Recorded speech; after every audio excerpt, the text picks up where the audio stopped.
I was holding my future wife's veil with trembling hands, and I swear on everything sacred, in that moment, with half the town watching me in that miserable Arizona church, I wanted the earth to swallow me whole. Because for 8 entire months, I treated that woman like trash.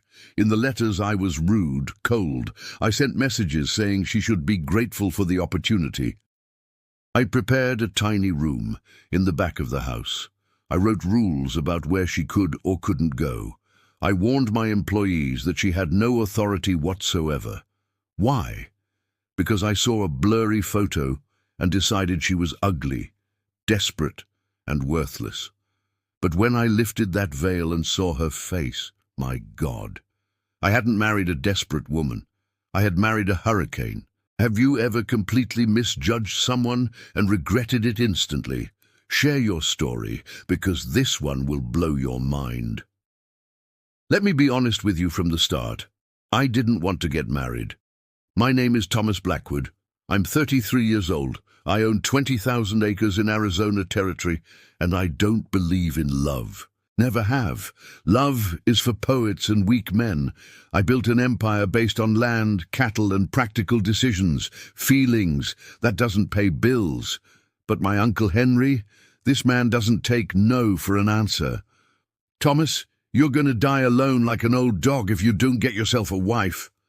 His voice echoed in the letters that arrived every week. Do you want the Morrisons to get everything when you're gone? Want your land to turn to dust? Have you ever been hounded by someone until you gave in just to have peace? That's what happened to me. After 3 months of letters, veiled threats, and emotional blackmail, I finally wrote back, "Fine, Henry, you win. Arrange the marriage, but don't ask me to pretend it means anything." He responded in 2 days, with a photo. And my friend, that damn photo destroyed any chance that poor woman had with me. The image was so out of focus it looked like it had been taken during an earthquake. I could see a dark silhouette, a dress that looked made from old curtains, and a blur where the face should be. "Patron, you can't even see her properly," Diego, my foreman, warned when I showed him the photo. "I don't need to see, Diego. Look at this. The woman is hunched over like a question mark. Look at that horrible dress. She's desperate, obviously." Why was I so cruel? Because I was angry. Angry at being forced. Angry at giving in. Angry at myself for being weak enough to let an old man manipulate me. So I did what I do best. I turned that anger into calculated coldness. I prepared a room in the back of the mansion, the smallest one I had. Far from mine. Far from everything. I wrote a marriage contract that looked like an employment contract. The wife will have adequate accommodations, food and clothing, will not have access to finances, will not have authority over employees, living spaces will be limited.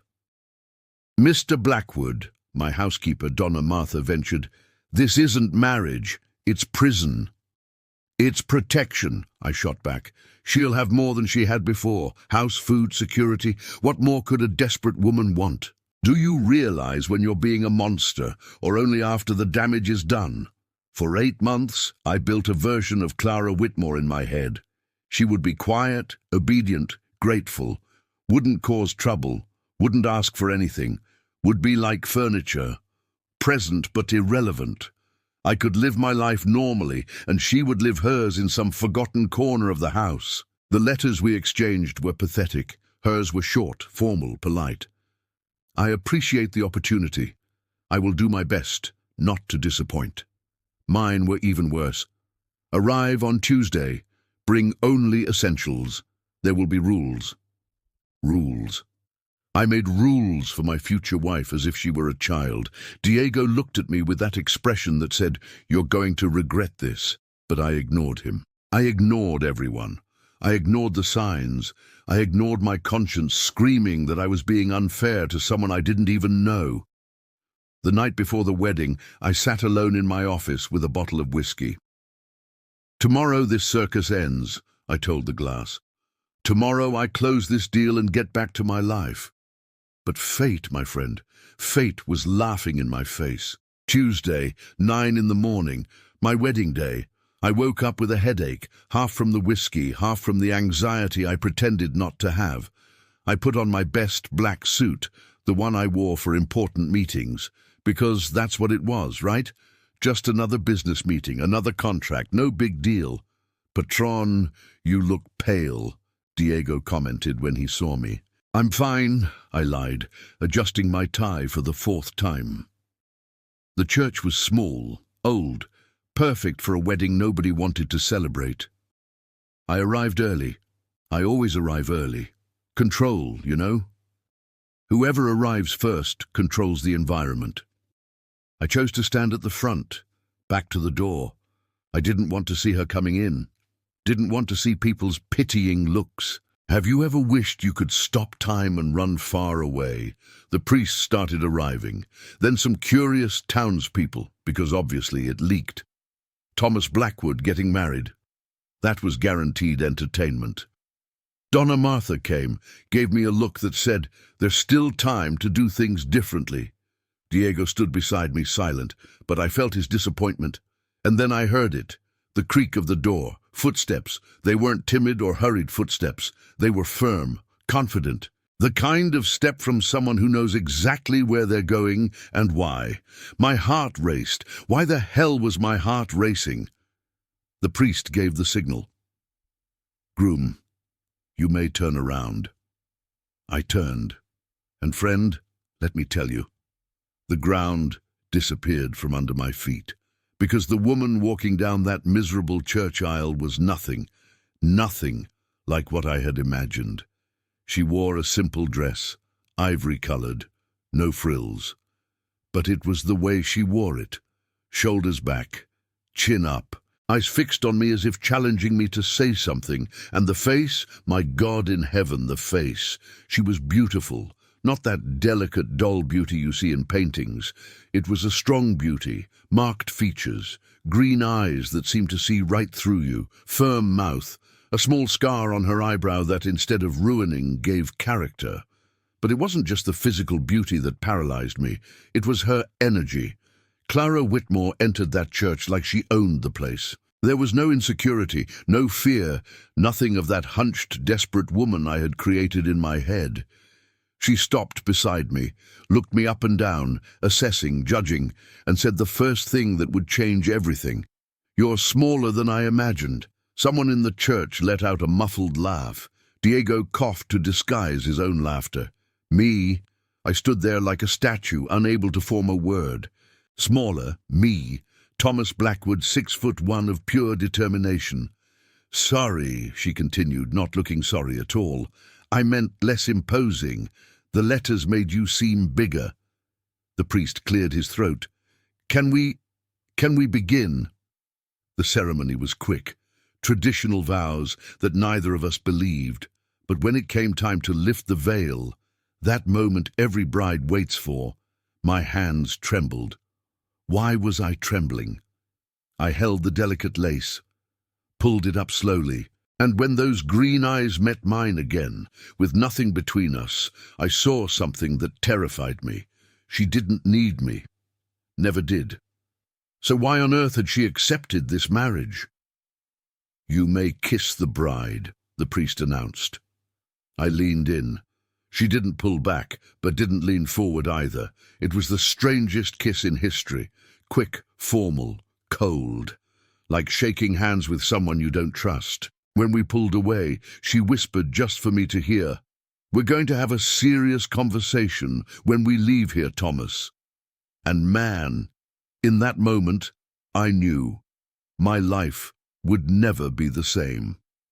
The carriage ride to my mansion was the quietest journey of my life. Clara sat on the opposite side, looking out the window as if I didn't exist. I took the opportunity to observe her without being obvious, or at least I tried. Every detail contradicted everything I had assumed. Her hands weren't delicate and fragile. They were hands that had worked. Discreet calluses on the fingertips, short, practical nails. "Are you going to take a portrait or are you going to talk?" she said, still looking out the window. Shit, she caught me. "I was just trying to understand why I'm not the ugly, desperate woman you invented." She turned to me, and those green eyes had something dangerous in them. "Yes, Thomas, I read your letters, all of them." My stomach dropped. "Clara, No!" She raised her hand. "Now you listen, then I'll decide if you deserve to speak. Have you ever been put in your place by someone who should have been intimidated by you? It's humiliating and necessary. You think I accepted this marriage because it was my only option?" Clara crossed her arms. "Think I'm some poor soul without choices? Let me tell you something about me that your uncle forgot to mention." She took a deep breath, as if deciding how much to tell me. "I didn't lose everything when my father died. I chose to give everything away. I sold our farm, our belongings, everything. Know what for? To pay his gambling debts and give him a decent burial. I could have kept half, started over on my own, but I chose honor over comfort." My mouth was dry. "I didn't know because you didn't ask.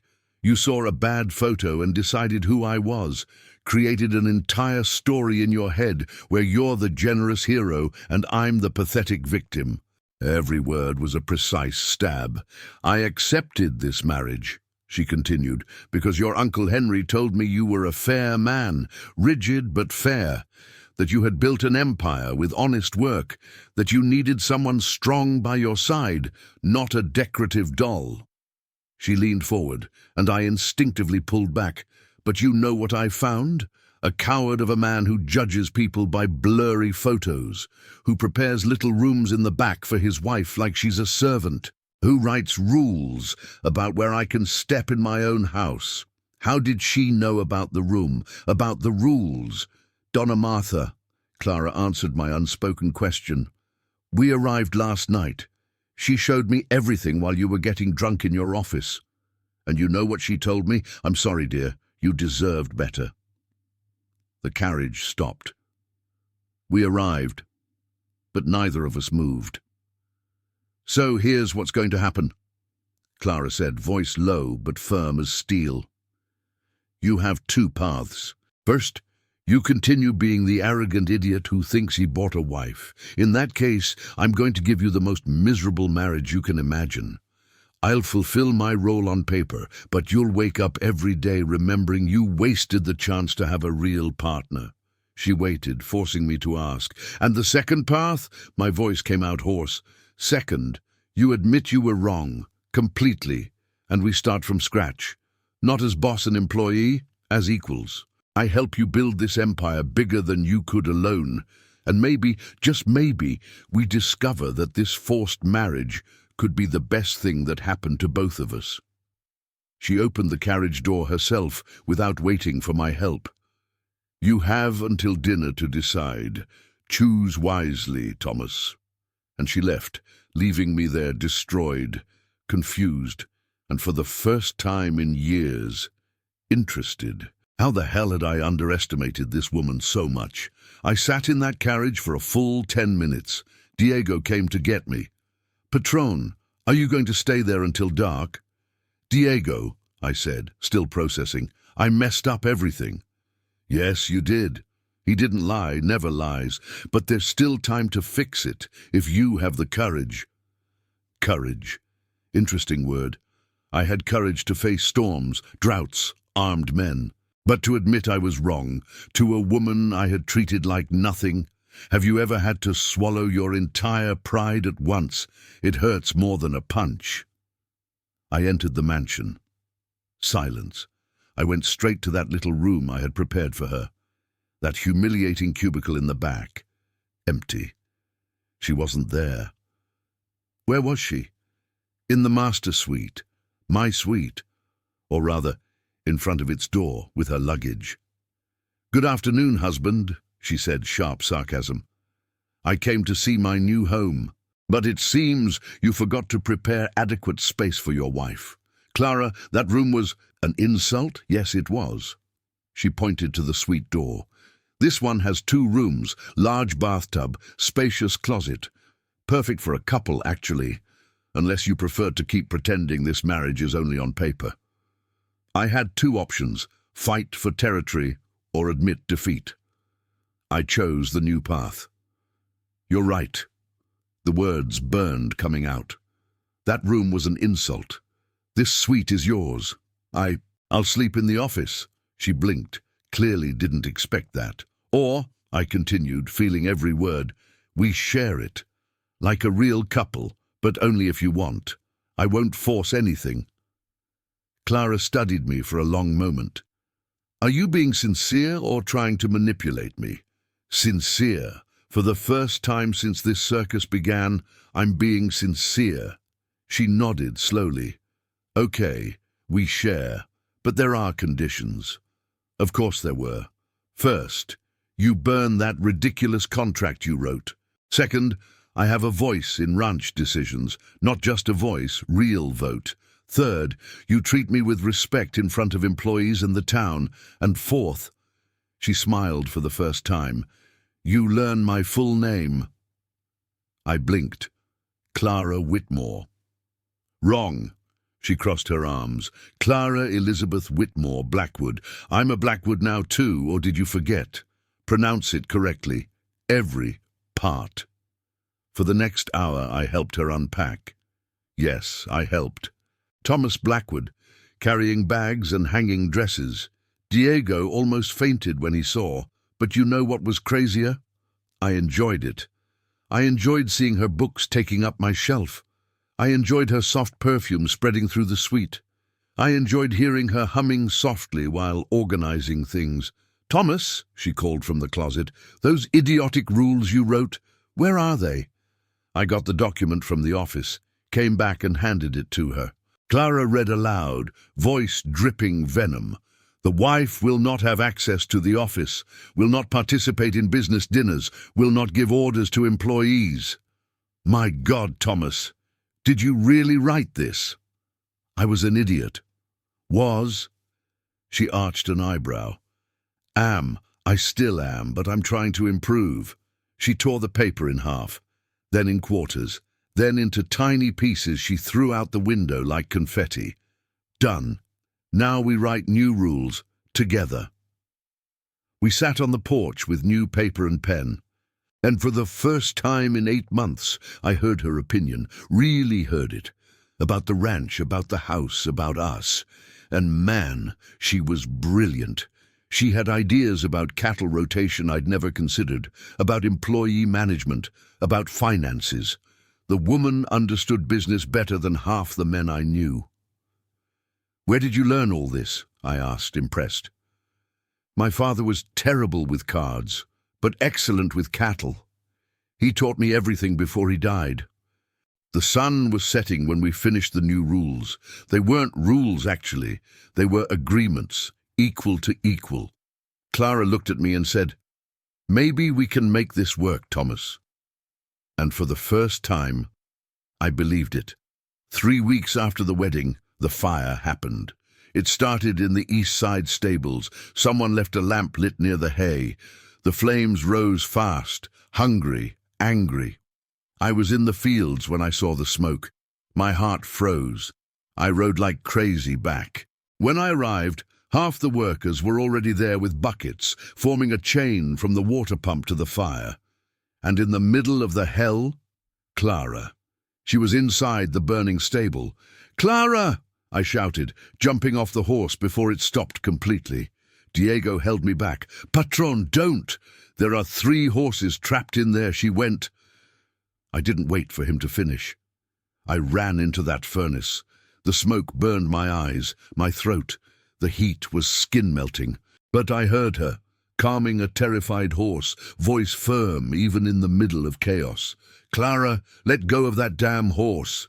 No, she shouted back, pulling the animal by the halter. He's worth more than my entire life. Help instead of yelling. That stubborn, brave, insane woman. I grabbed another horse that was rearing, almost hitting me. I pulled hard, guiding it out. Clara came out behind with hers. We went back together for the third. The beam above started to crack.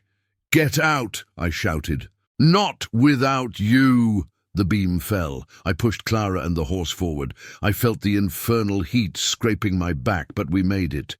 All of us made it. Outside, we collapsed on the ground, coughing, crying from smoke, alive. The men put out the rest of the fire. The stable was destroyed, but the horses were saved, and more importantly, she was saved. "Are you crazy?" I practically yelled at Clara, wiping soot from her face. "You could have died. And let 3 horses burn alive?" She pushed me away, irritated. "Those animals are worth $5,000 each. Were you going to let $15,000 turn to ash?" "I would let $1 million turn to ash if it meant you staying alive." The silence that fell was louder than the flames had been. Clara stared at me, eyes wide, soot on her face, messy hair, breathtakingly beautiful. You care about me?" she whispered.